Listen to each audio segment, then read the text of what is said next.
বিভিন্নভাবে আহত হয়েছেন, তাদের চিকিৎসার জন্য তারা সেখানে উপদেষ্টাকে ঘেরাও করে রেখেছিলেন। এর চেয়ে দুর্ভাগ্য আর কিছু নাই, এর চেয়ে দুর্ভাগ্য আর কিছু নাই। আজকে সরকারের লোকজন, উপদেষ্টারা বা তার কাছাকাছি যারা আছে, তাদের মধ্যে অনেকে বলেন যে ধৈর্য ধরেন। তা আমরা তো ধৈর্য ধরে আছি। শেখ মুজিবও এরকম বলছিল, ধৈর্য ধরেন, 3 বছর কিছু দিতে পারবো না। কিন্তু 3 বছরে দেখা গেছে দেশটাকে দুর্ভিক্ষ দিছিলেন, তখন তার কেউ ধৈর্য ধরে নাই। তো এই সরকারকেও বলবো, ধৈর্য তো ধরে আছি, কিন্তু ধৈর্য ধরার মধ্যে আপনি বলতেছেন নির্বাচন পিছাবেন, সেটাও সবাই মেনে নিছে। কিন্তু যেগুলো বেসিক নিড, অতীব জরুরি, সেগুলো তো আপনি দিতে পারছেন না। আজকে যারা পঙ্গু হয়েছে, আহত হয়েছে, তাদের চিকিৎসা দিতে ধৈর্য ধরতে হবে কেন? এটা তো একদম ফার্স্ট প্রায়োরিটি হবে আপনার, সেটাও তো আপনি কার্যকর করতে পারছেন না। পাশাপাশি যেটা, এই বাবাই, পাশাপাশি যেটা, যে সেই সরকার আমলে নিজেরা চুরি, বাটপারি, লুট করার কারণে যে বিভিন্ন জিনিসপত্রের দাম বেড়েছে, সেই সমস্ত দাম কমানোর তো আপনাদের কোনো অ্যাকশন আমরা দেখতে পাচ্ছি না। নিত্য প্রয়োজনীয় দ্রব্যের দাম তো 1 ফুটাও কমে নাই, বরঞ্চ বাড়ছে। শাক সবজির দাম, যেটা তো আমরা ইম্পোর্ট করে আনি না, সেটাও আজকে কমাইতে পারেন না আপনি। তাহলে কি করতেছেন? বিদ্যুতের দাম কমান নাই, বিদ্যুতে হাজার হাজার কোটি টাকা যারা লোপাট করছে, সেই সমস্ত আইন তো এখনো বাতিল করেন নাই, বা তাদেরকে তো ধরেন নাই। যে শুধু ব্যাংক যারা লুটপাট করে নিয়ে গেল হাজার হাজার কোটি টাকা, তারা তো এখনো বহাল তবিয়তে আছে, তাদেরকে তো আপনি আইনের আওতায় আনেন নাই। তাহলে ধৈর্যটা কোথায় ধরবো আমরা? ধৈর্যটা কোথায় ধরবো? আপনি পানির দাম কমাইতে পারেন নাই, আপনি ট্যাক্স কমাতে পারেন নাই, অহেতুক ট্যাক্স যে সমস্ত সরকার বাড়িয়েছিল সেগুলো তো কমাতে পারেন নাই। তো ধৈর্যটা আপনি কোথায় ধরতে বলেন? খালি বলেন রাজনীতিবিদরা ক্ষমতার জন্য পাগল হয়ে গেছে। আর ভাই, ক্ষমতার জন্য পাগল না, আমরা তো 17 বছর ধরে আন্দোলন করছি। 17 বছর ধরে ফ্যাসিবাদের বিরুদ্ধে আমরা আন্দোলন করেছি। কাজে সেই আন্দোলনটা বৃথা যায় নাই। সেই আন্দোলনের চূড়ান্ত পর্যায়ে কিন্তু অভ্যুত্থান হয়েছে, এবং আজকের এই সরকার, আপনার ক্ষমতায় আপনারা অধিষ্ঠ হয়েছেন। এবং আমরা বলি, এই সরকার আমাদের সরকার, এই সরকারে আমরা ক্ষমতায় এনেছি। আমাদের নেতা দেশনায়ক তারেক রহমান বলেছেন যে এই সরকারকে ব্যর্থ হতে দেওয়া যাবে না, ব্যর্থ হলে কি পরিণতি হবে সেটাও তিনি বলেছেন। তো সেই কারণে আমরা যে সমালোচনা করি, এটা তো আপনার ভালোর জন্য করি, যে আপনি এই কাজগুলো করেন। উপদেষ্টা বাড়াবেন, আমরা তো বলেছি উপদেষ্টা বাড়ান, কিন্তু জনগণের চিন্তার বহিঃপ্রকাশ তো করতে হবে, জনগণের পছন্দের মানুষ তো হইতে হবে। যে যাদেরকে নিলেন তারা এই সমাজে কতটুকু কাজ করতে পারবে, কতটুকু পরিবর্তন আনতে পারবে, তাদের উপর জনগণের কতটুকু আস্থা আছে, সেই আস্থাশীল লোকগুলোকে আপনারা নেন, তাহলে তো জনগণের কোনো বাধা থাকবে না। এর জন্যই বলেছি যে এখন থেকে যে কোনো কাজ এই সরকার করতে হলে, গুরুত্বপূর্ণ যে কোনো সিদ্ধান্ত নিতে হলে, আমি বলবো আন্দোলনকারী সকল রাজনৈতিক দলের সাথে আলোচনা করে যে কোনো সিদ্ধান্ত নেওয়া উচিত। তা না হলে তারা ভুল করবে না। শুধু আমরা বলেছি যে এই সরকার সেই ফ্যাসিবাদের প্রেতাত্মা যারা আছে তাদের কাঁধে ভর করে তারা যদি টিকে থাকতে চায়, তাহলে এইরকম ভুল হবেই, এই ভুল আমাদের কাছে কাম্য না। কাজেই বলবো এই সরকারের এখনো সময় আছে। আমরা বলবো সময় আমরা দিতে চাই, জনগণ দিতে চায়, কিন্তু সেই সময়টা তো কাজে লাগতে হবে। 100 দিন পার হয়ে গেছে, কিন্তু সময়টা কতটুকু কি দিতে পেরেছেন জনগণ তো সেটা হিসাব কিতাব করবেই। তা না হলে কি হবে?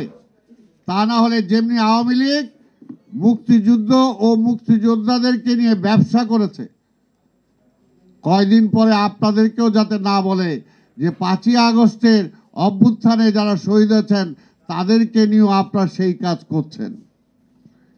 এটা যাতে কেউ না বলে, এখন থেকেই আপনাদের সেই ব্যাপারে সচেতন হওয়া দরকার, সচেতন হওয়া দরকার।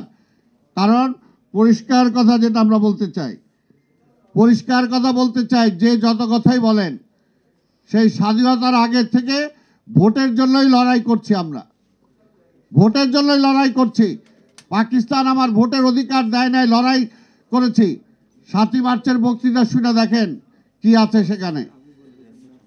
তারপরে আওয়ামী লীগ ক্ষমতায় আসার পরে আমার ভোটের অধিকার কেড়ে নিচ্ছে, সেটার জন্য লড়াই করেছি। গত 17টা বছর আমরা লড়াই করেছি ভোটের জন্য। যে ভোটের কথা বলবো না, আমরা তো কি বলবো? জনগণের প্রতিনিধি জনগণ নির্বাচিত করতে পারবে না, তা আমরা এটা চাবো না, তা কি চাবো? একটা অনির্বাচিত সরকার চাবো? কোনো অবস্থাতে অনির্বাচিত সরকার দীর্ঘদিন ক্ষমতায় থাকতে পারে না। যদি থাকে তাহলে আরেকটা ফ্যাসিস্টের জন্ম হয়।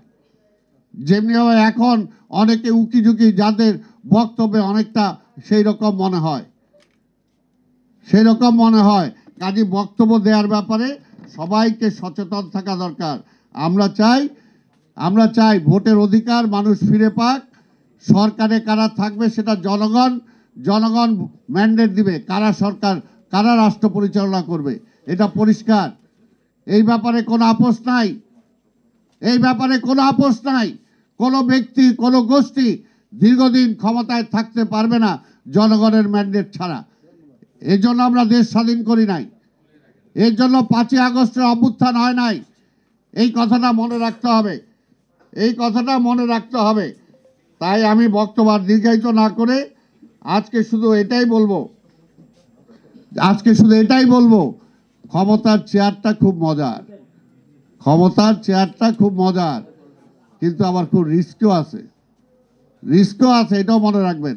শেখ হাসিনা ক্ষমতার চেয়ারে বসার পরে সে হিতাহিত জ্ঞান হারিয়ে ফেলেছিল। মনে করেছিল সেই 41, 42, 50 সাল পর্যন্ত ক্ষমতায় থাকবে। তার আবার সরাইকে তার ক্ষমতার কেন্দ্রবিন্দু ছিল প্রতিবেশী রাষ্ট্র। আর এইখানে একটা বিশেষ শ্রেণী, ব্যুরোক্রেসিতে আমলাদের মধ্যে এবং রাজনীতিবিদদের মধ্যে কিছু কিছু জায়গায় বিশেষ শ্রেণীতে সৃষ্টি করেছিলেন। মনে করছিলেন এদের উপর নির্ভর করেই ক্ষমতায় থাকবেন। কিন্তু জনগণের শক্তির কথা তিনি চিন্তা করেন নাই। কিন্তু একটা কথা পরিষ্কার যেটা সত্য, দুইটা শক্তির বিরুদ্ধে যুদ্ধ করে জয়লাভ করা যায় না। একটা হলো জনতার শক্তি, আর একটা হলো প্রকৃতির বিপক্ষে দাঁড়িয়ে। ঝড় যখন আসে তখন মসজিদও দেখে না, মন্দিরও দেখে না, তখন কিন্তু সব উড়ায় নিয়ে যায়। ঠিক তেমনি জনতার শক্তি, আপনারা দেখেছেন যে কিভাবে গণভবনের ইট ভেঙে নিয়ে গেছে, শেখ হাসিনার খাট ভেঙে নিয়ে গেছে, শেখ হাসিনার শাড়ি কিভাবে নিয়ে গেছে। এটা হলো আক্রোশ।